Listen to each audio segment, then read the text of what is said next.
सुप्रभात बच्चों, आज हम आपकी पाठ्य पुस्तक हिंदी के पाठ 12 का अध्ययन करेंगे, जिसका शीर्षक है मकड़ी का जाल। तो चलिए पाठ को पढ़ते हैं और जानते हैं कि किस प्रकार से मकड़ी अपना जाल बनाती है। मकड़ी के बारे में पाठ में बताया गया है। पाठ को ध्यानपूर्वक पढ़ते हैं। पाठ 12 मकड़ी का जाल। सबसे पहले बच्चों पाठ का परिचय जान लेते हैं। हमें किसी को भी शरीर से छोटा मानकर किसी की भी अवहेलना तथा तिरस्कार नहीं करना चाहिए। मतलब हम किसी को भी, चाहे वो छोटा सा पशु हो, पक्षी हो, कोई भी, अगर वो बहुत छोटा है तो हमें उसकी अवहेलना यानी कि उसका अपमान नहीं करना चाहिए, तिरस्कार नहीं करना चाहिए। क्योंकि हर किसी की विशेषता होती है, हर किसी में अपने आप में एक विशेषता होती है। हमें किसी को हीन दृष्टि से नहीं देखना चाहिए, नीची दृष्टि से नहीं देखना चाहिए। प्रस्तुत पाठ में अनु मकड़ी और जंगल के अन्य पक्षियों के माध्यम से इस बात का उल्लेख किया गया, इस बात को बताया गया है पाठ में। तो चलिए पढ़ते हैं। जंगल में बरगद का एक बहुत बड़ा पेड़ था। तो कहानी शुरू होती है जंगल से, जहां पर है बरगद का पेड़ बहुत बड़ा है, बहुत विशाल है। उस पेड़ पर बहुत सारे पक्षी अपना अपना घोंसला बनाकर रहते थे। पेड़ इतना विशाल था बच्चों, पेड़ बहुत बड़ा था, इसीलिए बहुत सारे पक्षी उस पेड़ पर रहते थे अपने अपने घोंसले बनाकर। उसी पेड़ पर अनु मकड़ी भी रहती थी। उस पर एक मकड़ी भी रहती थी जिसका नाम था अनु। वह पेड़ की शाखाओं पर अपना जाल बिछाती और उसमें फंसने वाले कीड़े मकोड़ों तथा मच्छरों को अपना भोजन बनाती थी। तो पेड़ की डालियों पर, शाखाओं यानी कि डालियों पर अपना जाल बिछाती थी। तो मकड़ी का काम ही क्या होता है? जाल बनाना। वो जाल बनाती है और उसमें जो छोटे छोटे कीड़े मकोड़े मच्छर आदि फंस जाते हैं उन्हें खाती थी, क्योंकि यही उसका भोजन है। पेड़ पर रहने वाले अन्य पक्षियों को अनु का यह कार्य फूटी आंख ना भाता था। तो पेड़ पर जो अन्य पक्षी रहते थे उन्हें अच्छा नहीं लगता था ये कार्य अनु मकड़ी का, कि वो ऐसे करती है, जाले बनाती है जगह जगह, उन्हें पसंद नहीं था। वे हमेशा उससे नाराज रहते थे, परंतु अनु उनसे कुछ नहीं कह पाती, अपना मन महसूस कर रह जाती। हमेशा उससे गुस्सा रहते थे सारे पक्षी कि वो ऐसा कार्य करती है जाल बनाने का, लेकिन जब उसका काम ही यही है तो बच्चों क्या ही करे वो। तो वह कुछ नहीं कहती थी, बल्कि अपना मन महसूस कर रह जाती, यानी कि उदास होकर रह जाती थी। कौन? अनु मकड़ी। एक दिन क्या होता है, एक दिन गुटकू कबूतर के पंखों पर जाल लग गया। वह जरा जल्दी में था, इसलिए वह देख नहीं पाया कि अनु ने ठीक उसके घोंसले के सामने ही अपना जाल फैला रखा है। तो एक बार क्या होता है, गुटकू कबूतर बहुत जल्दीबाजी में जा रहा होता है, उसके घोंसले के सामने ही अनु मकड़ी ने अपना जाल बिछाया होता है, वो उसमें फंस जाता है, यानी कि उसके पंखों पर वह जाल लग जाता है। तो अब क्या होगा, क्या बोलेगा वो?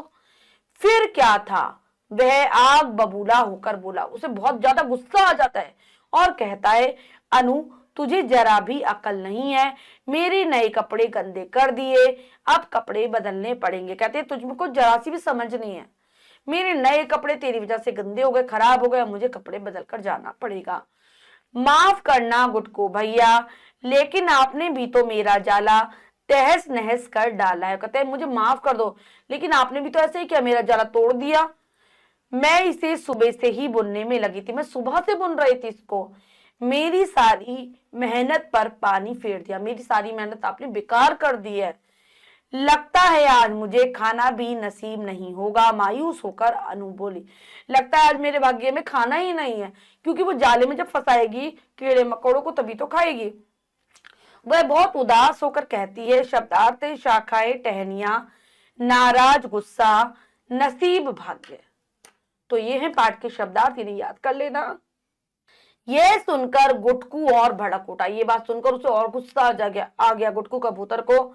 एक तो गलती करती है, ऊपर से जुबान चलाती है, अभी बताता हूं तुझे। क्या कहता है कि एक तो तूने गलती करी है, ऊपर से मुझसे जुबान भी लड़ा रही है, बोल रही है मेरे सामने, अभी बताता हूं तुझे। कहकर वह उस पर झपट पड़ता है, लेकिन अनु सावधान थी, उसने फुर्ती से दरार में घुसकर अपनी जान बचाई। तो अनु बहुत सावधान थी, सतर्क थी कि उसके ऊपर हमला हो सकता है, इसलिए एकदम से फुर्ती से तेजी से वे एक दरार में घुस जाती है और अपनी जान बचा लेती है। आगे पढ़ेंगे, आगे क्या होता है बच्चों। तब तक सारे पक्षी इकट्ठे हो गए, सभी ने गुटकू की हाँ में हाँ मिलाई। मन्नू तोता बोला। अब सारे पक्षी एक साथ इकट्ठे हो जाते हैं, सभी गुटकू की हाँ में हाँ मिलाते हैं कि गुटकू के साथ गलत हुआ है। तो मन्नू तोता कहता है वाकई वाकई अनु बहुत गंदगी फैलाती है। जहां देखो वहीं अपना जाला बिछाकर कीड़े मकोड़े पकड़ने में जुट जाती है। पूरे पेड़ को गंदा कर रखा है, जरा सी तो है पर न जाने कितना खाती है। तो सारे जब पक्षी एक साथ इकट्ठे हो जाते हैं तो सभी गुटकू की हाँ मिलाने लगते हैं। मन्नू तोता कहने लगता है कि वास्तव में ये बहुत गंदगी फैलाती है, बहुत गंदी है। जहां तहां अपने जाले बिछा देती है, कीड़े मकोड़े पकड़ने लगती है और पूरे पेड़ पर गंदगी फैलाती है। इतनी सी तो है, पता नहीं कितना खाती है ये। ऐसा कहता है कौन? मन्नू तोता कहता है। तुम आगे आगे पढ़ते हैं। तुम बिल्कुल ठीक कहते हो मन्नू भाई। उस दिन मेरा बेटा मिंकू इसके जाले में फंसकर गिरते गिरते बचा। मीनल गौरैया बोली। तो मीनल गौरैया भी हाँ में हाँ मिलाती है। मन्नू की कहती है मेरा बेटा मिंकू इसके जाले में फंस गया था उस दिन और गिरते गिरते बचा है। इस तरह गंदगी फैलाने वालों के लिए यहाँ कोई जगह नहीं है। अगर अनु को यहाँ रहना है तो वह पूरी साफ सफाई से रहे, नहीं तो अपने लिए कोई दूसरी जगह तलाश कर ले। गुटकू ने अपना फैसला सुनाते हुए कहा और नदी की ओर नहाने के लिए उड़ गया। तो क्या कहता है गुटकू कबूतर की ऐसी गंदगी जो फैलाता है उसके लिए यहाँ पर कोई जगह नहीं है। या तो उसे साफ सफाई से रहना होगा या दूसरी जगह ढूंढनी होगी। और वह नहाने के लिए चला जाता है नदी पर। अनु पेड़ की दरार में छिपी सबकी बातें सुन रही थी। वह बेचारी बहुत डरी हुई थी। शाम के समय वह डरते डरते गुटकू के घोंसले में पहुंची और उससे माफी मांगने लगी। दरार में छुपकर वह सारी बातें सुन रही थी और बहुत डर गई थी, सहम गई थी। शाम के समय वह गुटकू कबूतर के घोंसले में जाती है और उससे माफी मांगने लगती है। तब तक गुटकू का गुस्सा भी शांत हो गया था। वह मुस्कुराते हुए बोला कोई बात नहीं अनु, अगर तुम गंदगी न फैलाओ तो भला मुझे तुम्हारे इस पेड़ पर रहने से क्या ऐतराज हो सकता है। अब तब तक तो गुटकू का गुस्सा उतर गया था, वो शांत था। मुस्कुराते हुए कहता है कि कोई बात नहीं, अगर तुम इतनी गंदगी नहीं फैलाओगी तो मुझे तुम्हारे पेड़ पर रहने से कोई भी आपत्ति नहीं है। उसके बाद अनु बिना जाल फैलाए ही किसी तरह कीड़े मकोड़ों और मच्छरों को पकड़कर अपना पेट भरती थी। अब उन्हें जाल फैलाना छोड़ दिया था।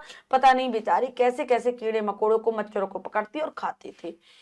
इस प्रकार कीड़ों के पीछे दौड़ दौड़ कर वह बहुत थक जाती, लेकिन पेड़ पर रहने वाले पक्षियों को उसकी कोई चिंता नहीं थी। बार बार वह कीड़ों के पीछे दौड़ा करती, बहुत थकान हो जाती थी, लेकिन पक्षियों ने कभी उसकी परवाह नहीं की, उसकी कोई चिंता नहीं की।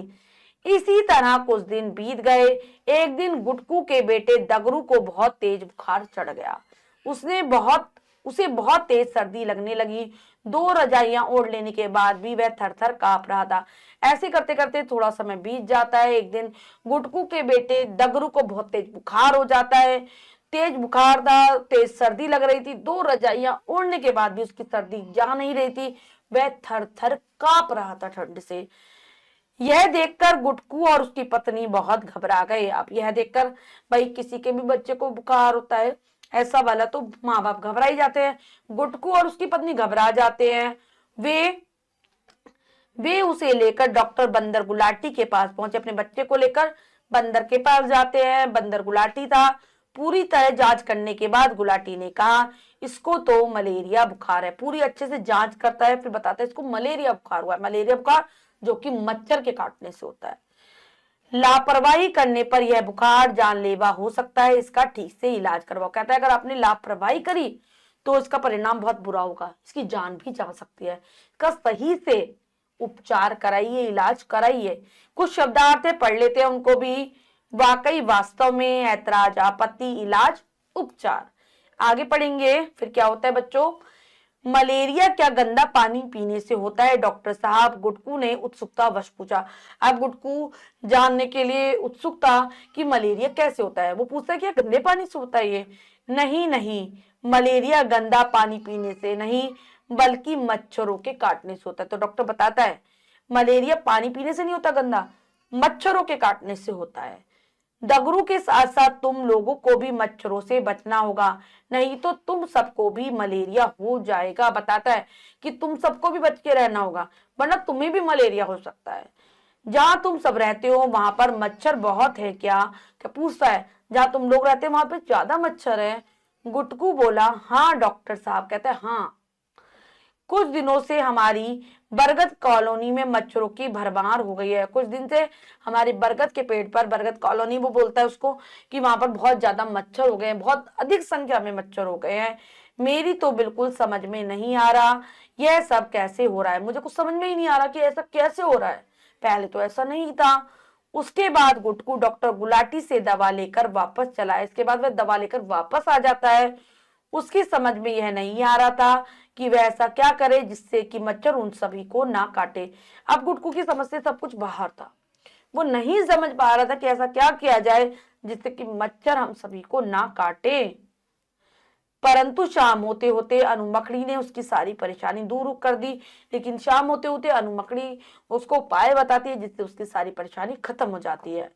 गुटकू भैया, यदि आप इजाजत दे तो मैं आपके घोंसले के चारों तरफ इस प्रकार अपने जाल का घेरा बना दूंगी कि मच्छर उसमें घुस ही नहीं पाएंगे, वे मेरे बनाए हुए जाल में फंस जाएंगे। गुटकू की परेशानी समझकर अनु ने कहा। तो क्या कहती है, अगर आप मुझे इजाजत देंगे, अनुमति देंगे, तो मैं आपके घोंसले के चारों ओर जाले बना दूंगी अपने, जिससे जालों का घेरा बन जाएगा, जिससे मच्छर घुस ही नहीं पाएंगे, उसी में फंस जाएंगे। तो गुटकू को बहुत परेशान देखकर अनु मकड़ी ऐसा कहती है।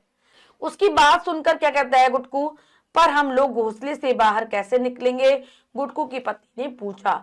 अनु बोली, उसके लिए एक गुप्त रास्ता बना दूंगी दीदी। कहते हैं अब लेकिन हम पेड़ से बाहर कैसे आएंगे, हम भी तो जाले में फंस जाएंगे। तो कहती है उसके लिए मैं एक गुप्त रास्ता जो किसी को दिखाई नहीं देगा ऐसा रास्ता बना दूंगी। बात अब तो ठीक है, गुटकू उत्साहित होकर बोला। ठीक है, कहता है गुटकू ठीक कह देता है, बहुत उमंग से भरा हुआ खुश होकर वह कहता है। फिर अनु ने फटाफट गुटकू के घोंसले के चारों तरफ अपना जाला बुन दिया। अब अनु बहुत फटाफट से गुटकू के घोंसले के चारों तरफ अपना जाल बना देती है। गुटकू अनु का आभार प्रकट करते हुए बोला। गुटकू अनु का एहसान मान रहा था। वह कहता है, वाह अनु, तुमने तो कमाल ही कर दिया, तुमने तो कमाल कर दिया, चमत्कार कर दिया। कल रात हम लोग बहुत दिनों के बाद चैन की नींद सो पाए। कल बहुत दिनों के बाद हमें चैन की नींद आई है, क्योंकि मच्छर तो अंदर आ ही नहीं पाए घोंसले में, नहीं तो मच्छरों ने हम सबका जीना ही मुश्किल कर दिया था। धन्यवाद, वरना ये मच्छर कभी हमें चैन से सोने नहीं देते थे। शुक्रिया अदा करता है गुटकू कबूतर अनु का। इसके बाद क्या कहती है अनु, नहीं नहीं, धन्यवाद की कोई जरूरत नहीं है गुटकू भैया, शुक्रिया करने की कोई जरूरत नहीं है गुटकू भैया। हम सब बरगद कॉलोनी के लोग एक परिवार के सदस्य की तरह ही हैं। हम सब एक साथ बरगद के पेड़ पर रहते तो हम एक परिवार की तरह हैं। हम सभी को एक दूसरे के सुख दुख में काम आना चाहिए, अनु ने जोर देकर कहा। तो अनु क्या कहती है, हमें एक दूसरे के सुख दुख में काम आना चाहिए।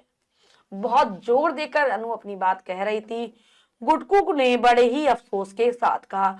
गुटकू को बहुत पछतावा हो रहा था। वह कहता है, तुम वाकई में बहुत अच्छी हो, तुम वास्तव में बहुत अच्छी हो अनु। उस दिन मैं बेकार में ही तुमसे नाराज हो गया था, मुझे माफ कर देना, तुम अच्छी हो। उस दिन मैं आएगा यहाँ पर, मैं बेकार में ही तुमसे गुस्सा हो गया था, मुझे उसके लिए माफ कर दो। अनु ने कुछ नहीं कहा। अनु कुछ नहीं कहती, केवल मुस्कुराती रही। वह मुस्कुरा रही थी। वह वाकई में बहुत खुश थी, वो वास्तव में बहुत खुश थी आज। अब वह फिर से पेड़ पर कहीं भी अपनी मर्जी से जाला बुन सकती थी। अब उसे कोई रोकने टोकने वाला नहीं था। वह पेड़ पर जहां चाहे अपने जाले बना सकती थी, क्योंकि अब सभी पक्षी यह समझ गए थे कि अनु के इतने दिनों तक जाला ना बुनने के कारण ही बरगद कॉलोनी में मच्छरों की भरमार हो गई थी। क्योंकि अब सब पक्षियों को इस बात का पता चल गया था कि जो अनु जाले बनाती थी उसी वजह से सब लोग आराम से रह पाते थे, मच्छर नहीं आ पाते थे। अब अनु ने जब से जाला बनाना छोड़ा था, बरगद कॉलोनी में मच्छर बहुत ज्यादा आने लग गए थे। अब उसे कोई रोकने टोकने वाला नहीं था। शब्दार्थ है पाठ के अफसोस, पछतावा। तो बच्चों, हमने पाठ को बहुत अच्छे से समझकर पढ़ा। करते हैं अभ्यास कार्य। प्रश्न है, सही उत्तर चुनिए। 4 विकल्प है, 3 गलत है, 1 सही है। सही को चुनेंगे, सही का निशान लगा देंगे। करते हैं। अनु मकड़ी के जाला ना बुनने से किसकी भरमार हो गई थी? धूल की, मच्छरों की, पत्तों की, खटमलों की। तो मच्छरों की। मीनल गौरैया के बेटे का नाम क्या था? काकू, टिंकू, चिंटू, रिंकू। तो बच्चों, यहाँ पर जो दे रखे हैं विकल्प, उसमें टिंकू और रिंकू है, मिंकू नहीं है। तो हम टिंकू कट करके मिंकू कर देंगे। ठीक है, मिंकू। अनु मकड़ी अपना जाल कहाँ बनाती थी? शाखाओं पर, जड़ों में, कोटन में, पत्तों के पीछे, तो शाखाओं पर। अनु मकड़ी किस पेड़ पर जाला बनाती थी? नीम, पीपल, अशोक, बरगद। तो वह बरगद पर रहती थी और उसी पर जाला बनाती थी। रिक्त स्थान भरिए। गुटकू, बंदर, गुलाटी। यहां पर डॉक्टर और लिख देंगे।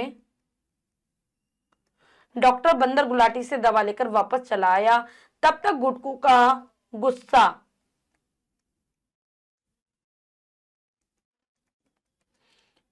शांत हो गया था। एक घने जंगल में बरगद का एक विशाल पेड़ था। अगला प्रश्न है, सही कथनों के लिए सही तथा गलत कथनों के लिए गलत लिखिए। चलिए करते हैं। जंगल में बरगद का एक बहुत बड़ा पेड़ था, सही। अनु मकड़ी को सभी बहुत पसंद करते थे, गलत। अनु ने एक दरार में घुसकर अपनी जान बचाई, सही। गुटकू को मलेरिया हो गया था, गलत। उसके बेटे दगरू को हुआ था।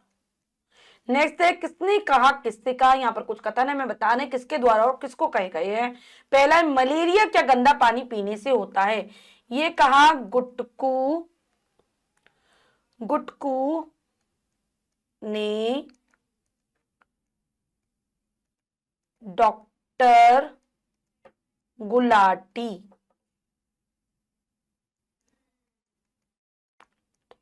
तो ये वाला कहा था गुटकू ने डॉक्टर गुलाटी से। अगला है, इसको तो मलेरिया बुखार है, ये कहा डॉक्टर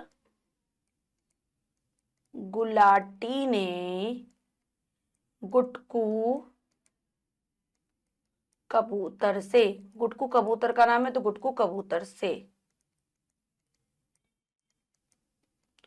ठीक है। नेक्स्ट है, मेरी सारी मेहनत पर पानी फेर दिया, ये कहा अनु मकड़ी ने गुटकू से। आप चाहे तो गुटकू कबूतर लिख सकते हैं। गुटकू से कहा था किसने? अनु मकड़ी ने। यहां पर भी ने लिख लेते हैं, अनु मकड़ी ने।